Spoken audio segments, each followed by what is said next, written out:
sortir de la dépression. Madame, Monsieur, bonjour. Je vais commencer par une très bonne nouvelle. Non, la dépression n'est pas une fatalité. Non, elle n'arrive pas du jour au lendemain. Non, vous n'êtes pas coupable de quoi que ce soit. Non, vous n'êtes pas malchanceux.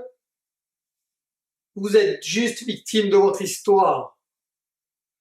Je m'appelle Luc Pouget, je suis thérapeute psychocorporel et je vais vous parler de la dépression.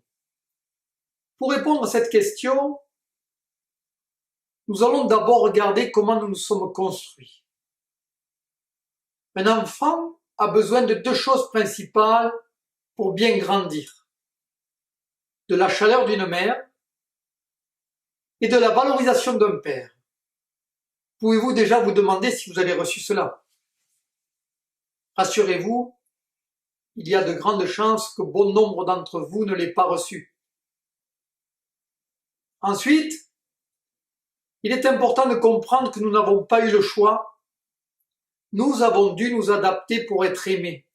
Je le redis, nous avons dû nous adapter pour être aimés et c'est cette adaptation qui peut être problématique. Problématique, d'abord parce qu'elle est nécessaire et ensuite parce qu'un enfant qui n'est pas aimé a peu de chances de survivre.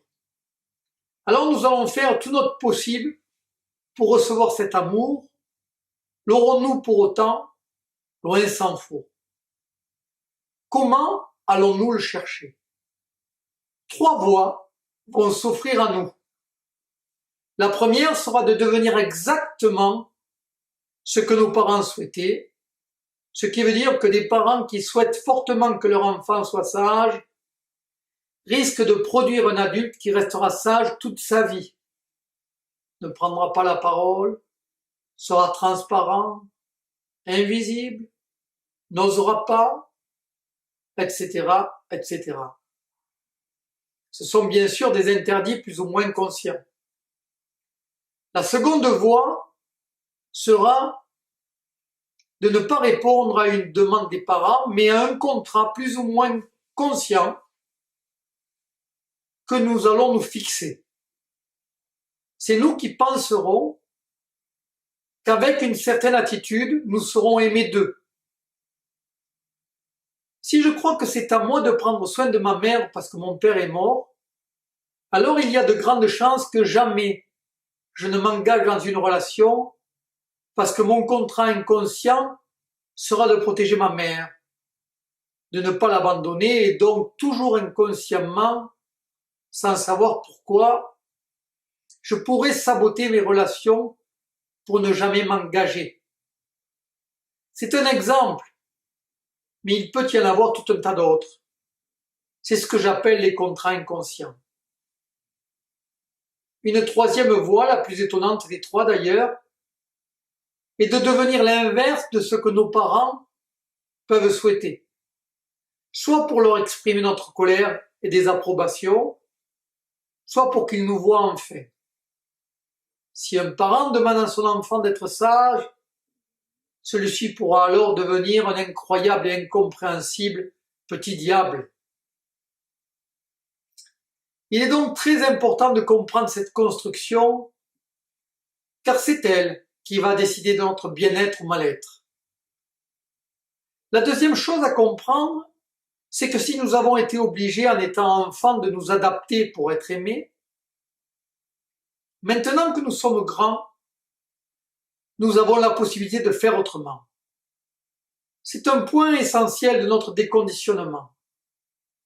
Car le problème majeur réside dans le fait que nous allons toujours, inconsciemment, continuer à attendre ceci, soit des parents, soit de notre conjoint. C'est comme si nous pouvions l'entendre, mais que dans les faits, il nous soit impossible de faire autrement. C'est d'ailleurs très souvent incompréhensible. On peut des fois ne pas comprendre pour quelles raisons nous avons tant envie de nous engager dans une relation et à la fois combien nous pouvons la saboter à la moindre virgule qui manque. Le problème de cette adaptation est qu'elle a pu, au fil des années, nous écarter de ce que nous sommes réellement. Si ce décalage est léger, tout va bien. Il peut se réguler tout seul, comme cela se passe la plupart du temps. D'autres fois, le conjoint sera un précieux soutien pour permettre cette régulation, comme auraient pu le faire nos parents. Mais dans certains cas, et c'est le cas de la dépression, ce décalage va créer chez nous un mal-être qui ne sera plus régulable, jusqu'à des fois la maladie, le mal-adi, ou si l'on va encore plus loin, la dépression, le burn-out, et dans des cas extrêmes, l'autodestruction, la tentative de suicide ou le suicide. Alors, comment retrouver notre essence? Comment être en accord avec celle ou celui que nous sommes? C'est toute la question. Nous allons devoir arrêter d'attendre ou d'espérer que quelqu'un compense nos manques ou réponde à nos besoins, et pour ça, nous allons devoir nous reconditionner. Presque, j'allais dire, nous allons devoir nous aimer. Bien sûr, bon nombre de thérapeutes peuvent vous accompagner pour traverser une dépression. Ils feront office de bons parents, mais un tel processus sans outils va nécessiter beaucoup de temps. Une autre solution, bien plus efficace et radicale, et beaucoup plus rapide, sera d'aller regarder comment vous vous êtes construit et comprendre que les difficultés que vous rencontrez aujourd'hui dans votre vie ne sont ni plus ni moins liées uniquement à votre adaptation. Pour ceci, je vais maintenant parler de ce qui me concerne. J'ai mis un point au processus de déconditionnement qui s'appelle le secret du papillon. L'avantage de ce processus, avec la thérapie ou par rapport à la thérapie individuelle, c'est qu'il est constitué de 20 jours de préparation, 5 jours de stage et 3 mois de suivi thérapeutique. C'est-à-dire qu'il va mettre à votre disposition 7 outils pour vous permettre de répondre à vos besoins et à vos manques par vous-même, en neutralisant tous les pièges que vont vous tendre vos vieux programmes. Car c'est bien là la difficulté de ce travail. Éviter que l'ancien revienne sans cesse à la tête pour ruminer des pensées négatives, réductrices ou dévalorisantes. Alors, si vous êtes quelque peu pressé de sortir de cet état, s'offre à vous ce processus. Il est absolument miraculeux, mais à une condition, c'est que vous vous engagiez dans ce travail et que vous soyez prêt à faire l'effort, car c'est vous qui allez le faire. Bien sûr, je vais vous y aider, le suivi permettra de faire l'apprentissage de cette méthode. Nous allons maintenant rentrer un peu plus en détail dans les outils que ce processus va mettre en œuvre. Le premier outil sera une méthode d'éradication des petites voix négatives, ces petites voix récurrentes que l'on peut entendre et qui vont nous réduire, nous dénigrer ou nous dévaloriser. Nous allons les neutraliser et ce sera une bonne introduction. Le deuxième outil sera de retrouver notre petite voix intérieure, ce qu'on appelle l'enfant intérieur. C'est un travail un peu complexe car nos vieux programmes ne vont pas vouloir disparaître et nous allons faire taire notre petite voix intérieure avec des « c'est pas bien »,« pas maintenant »,« tu peux pas faire ça »,« c'est pas correct »,« sois sage »,« que dirait ton père ou ta mère »,« tu peux pas dire ça », etc., etc. Ce guide, cette petite voix intérieure, nous allons devoir la retrouver. Elle est essentielle car c'est elle qui pourra enfin nous dire ce qui est bon ou pas pour nous.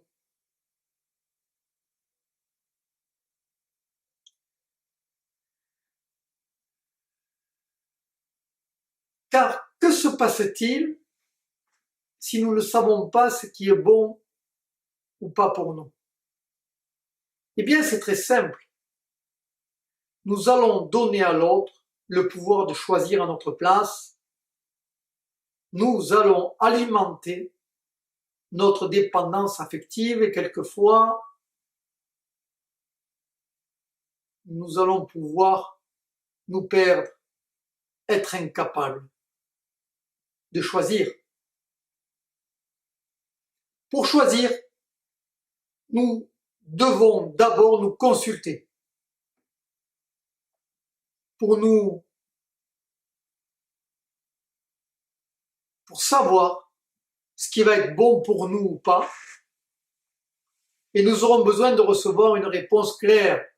Une fois que nous l'aurons, alors nous pourrons décider. Sinon, c'est l'autre qui va prendre le pouvoir sur notre vie, qui va choisir à notre place. Ce guide avec notre enfant intérieur est un outil extraordinaire parce qu'il va nous éviter de donner le pouvoir à l'autre de choisir à notre place. Le troisième outil sera notre sécurisation. Notre insécurité est à la base de bon nombre de nos difficultés. La sécurisation s'apprend et nos parents auraient dû nous l'apprendre. Dorénavant, nous ne devons plus l'attendre de quiconque. Nous devons apprendre à nous consoler comme le ferait une mère et à nous défendre comme le ferait un père, à dire et à faire. Encore une fois, je le dis, cela s'apprend. Ce n'est malheureusement pas inné. C'est un protocole bien particulier, un apprentissage essentiel. Se sécuriser change véritablement une vie. C'est votre seule garantie de ne plus jamais souffrir comme vous avez souffert. J'insiste. C'est votre seule garantie de ne plus jamais souffrir comme vous avez souffert. Et cela permet souvent de pouvoir s'engager, car ce qui nous empêche de nous engager, c'est souvent la peur consciente ou inconsciente de souffrir à nouveau. Le quatrième outil sera la désactivation de nos contrats ou de nos interdits. Ce dont je vous parlais en première partie pour espérer être ou avoir été aimé de nos parents. Quel que soit le résultat, cette dynamique peut ne jamais s'arrêter et elle est assez complexe à appréhender car elle est du domaine de l'inconscient, mais par contre répond à une logique forte. C'est ce qui fait que des gens pendant toute leur vie peuvent traîner une valise en pouvant l'identifier s'ils ont fait suffisamment de travail sur eux sans pour autant la lâcher. Mon aide alors dans ce décryptage devrait vous être bien utile, vous faire gagner beaucoup de temps. C'est aussi ce qui me fait dire que la prise de conscience ne suffit pas. Elle aide à comprendre, mais ne désactive pas. Pour désactiver ces contrats et interdits, nous mettrons en place un protocole très efficace de dénonciation que vous réaliserez sur 13 dimanches. Le cinquième outil constitue l'essentiel de ce processus, c'est la reprogrammation positive. Une fois les vieux programmes nettoyés, il sera nécessaire de mettre de nouveaux programmes positifs en place. Ce sont des petites phrases qui, par la répétition, vont ancrer définitivement le nouveau dans votre vie. Elles seront adaptées à chacune de vos difficultés et contreront vos vieux programmes pour aller chercher l'expansion. Bien évidemment, il n'est pas possible d'enlever des programmes ou des croyances limitantes sans en installer d'autres. Sinon, vous risqueriez d'être perdu. Cette reprogrammation positive constituera votre reconditionnement ou, si vous préférez, votre nouvelle adaptation. Le sixième outil sera un genre de mantra, un petit texte que vous recevrez à l'issue du stage et dans lequel chaque mot comptera et contribuera chaque jour à consolider cette reprogrammation positive.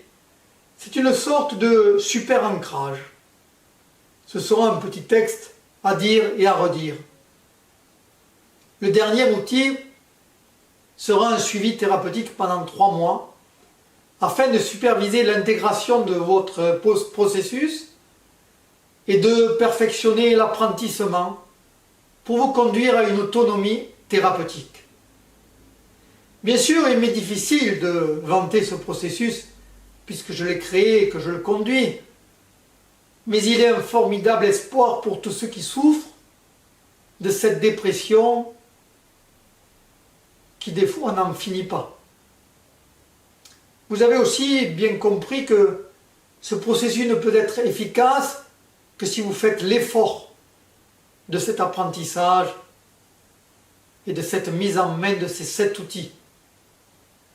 Toutes les difficultés que nous rencontrons dans notre histoire sont issues de notre adaptation pour être aimé. C'est vraiment une bonne nouvelle parce que cela signifie que si nous pouvons nous adapter, nous pouvons aussi nous réadapter et toutes les dissoudre, toutes. C'est sur ce magnifique message d'espoir que je voulais vous entretenir sur comment sortir de la dépression. J'aurais aimé vous proposer une solution miracle, je n'en ai pas, mis à part une phrase essentielle que je pourrais vous confier et qui serait: si je pouvais tout m'autoriser, qu'est-ce qui serait bon pour moi là tout de suite? Il y a de grandes chances qu'elle vous soulage, à condition qu'elle ne soit pas encore parasitée ou censurée par l'ancien. Pour sortir de la dépression, la porte royale est de se poser cette question à l'instant présent et minute après minute, retrouver de l'énergie, retrouver le bon pour soi avant même qu'on puisse parler de joie. J'espère que vous aurez compris que la dépression ne tombe pas du ciel, qu'elle a un tas de raisons d'être et qu'il ne tient maintenant qu'à vous de vous en libérer. Je ne crois pas au hasard et si vous tombez sur cette vidéo, si vous m'avez écouté jusque-là, il y a de grandes chances que ce soit un signe pour vous. Quel que soit ce que vous déciderez, vous savez que ce secret du papillon existe et qu'il peut être là si vous en avez besoin. Namasté. Merci.